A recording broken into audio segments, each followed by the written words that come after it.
सुप्रभात बहनों। आज हम पढ़ेंगे कारक की परिभाषा, कारक के भेद। सर्वप्रथम कारक की परिभाषा देखते हैं। कारक की परिभाषा है संज्ञा या सर्वनाम के जिस रूप से वाक्य के किसी शब्द के साथ संबंध जाना जाए उसे हम कारक कहते हैं। क्या कहा? संज्ञा या सर्वनाम के जिस रूप से वाक्य के किसी शब्द के साथ संबंध जाना जाए उसे कारक कहते हैं।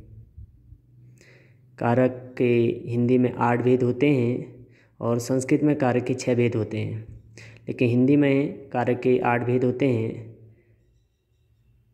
जो इस प्रकार हैं।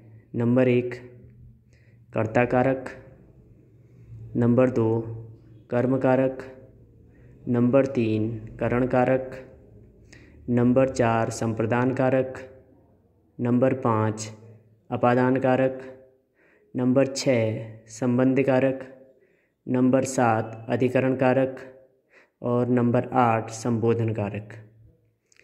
पहला है कर्ता कारक, दूसरा है कर्म कारक, तीसरा है करण कारक, चौथा है संप्रदान कारक, पांचवा है अपादान कारक, छठा है संबंध कारक, सातवां है अधिकरण कारक और आठवां है संबोधन कारक। इसमें पहला जो है कर्ता कारक, कर्ता कारक की परिभाषा, सरल परिभाषा आपको बता रहे हैं। वाक्य में कार्य करने वाले को कर्ता कहते हैं, अर्थात जिस शब्द से क्रिया के करने का बोध होता है उसे कर्ता कारक कहते हैं। जैसे हाथी चलता है, यहाँ पे चलने का कार्य हो रहा है लेकिन चल कौन रहा है? हाथी। तो हाथी यहाँ पे क्या हो जाएगा? कर्ता कारक हो जाएगा। श्याम ने पुस्तक खरीदी, श्याम ने पुस्तक खरीदी, कार्य हो रहा है पुस्तक खरीदने का, श्याम यहाँ पे कर्ता हो जाएगा। अगला है करण का कर्म कारक। कर्म कारक की जो परिभाषा है वो इस प्रकार है, किसी कार्य को करने के लिए कर्ता को जिसकी सहायता की आवश्यकता होती है, जिसकी सहायता कर्ता लेता है, उसे हम कर्म कारक कहते हैं। किसी कार्य को करने के लिए कर्ता जिसकी सहायता लेता है उसे हम कर्म कारक कहते हैं, अर्थात जिस पर क्रिया का फल या प्रभाव पड़ता है उसे हम कर्म कारक कहते हैं। जैसे बिल्ली ने चूहा पकड़ लिया, बिल्ली ने चूहा पकड़ लिया, पकड़ने का कार्य बिल्ली कर रही लेकिन किसको पकड़ा? चूहा।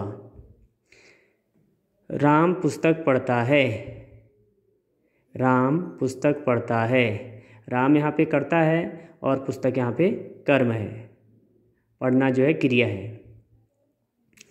अगला है करण कारक।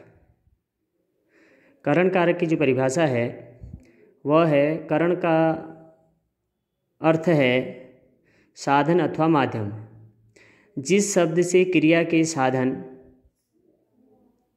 का बोध होता है उसे करण कारक कहते हैं। जैसे प्रिया कलम से पत्र लिखती है, किससे लिखती है? कलम से। तो कलम यहाँ पे क्या हो जाएगी? करण कारक हो जाएगा। राम गेंद से खेलता है, राम गेंद से खेलता है, तो खेलता है किससे? गेंद से। तो गेंद क्या हो जाएगा? करण कारक। इसका चिन्ह से होता है। कर्ता कारक के बारे में बताया था। कर्ता कारक का चिन्ह ने, कर्ता ने कर्म को, कर्म कारक की जो चिन्ह है वो है को, और करण कारक का से। अगला है संप्रदान कारक। संप्रदान का अर्थ होता है देना, अर्थात कहने का आशय है जिसको कोई वस्तु दी जाए या जिससे कोई वस्तु ली जाए उसे हम संप्रदान कारक कहते हैं। संप्रदान कारक में चतुर्थी विभक्ति का भी प्रयोग होता है। इसका चिन्ह के लिए है। जैसे राम मोहन के लिए मिठाई लाया, राम मोहन के लिए, तो किसके लिए लाया? मोहन के लिए। तो मोहन क्या हो जाएगा इसमें? संप्रदान कारक हो जाएगा। यह रोटी भिखारी को दे दो, यह रोटी भिखारी को दे दो। किसको दे दो? भिखारी को। तो भिखारी क्या हो जाएगा? संप्रदान हो जाएगा।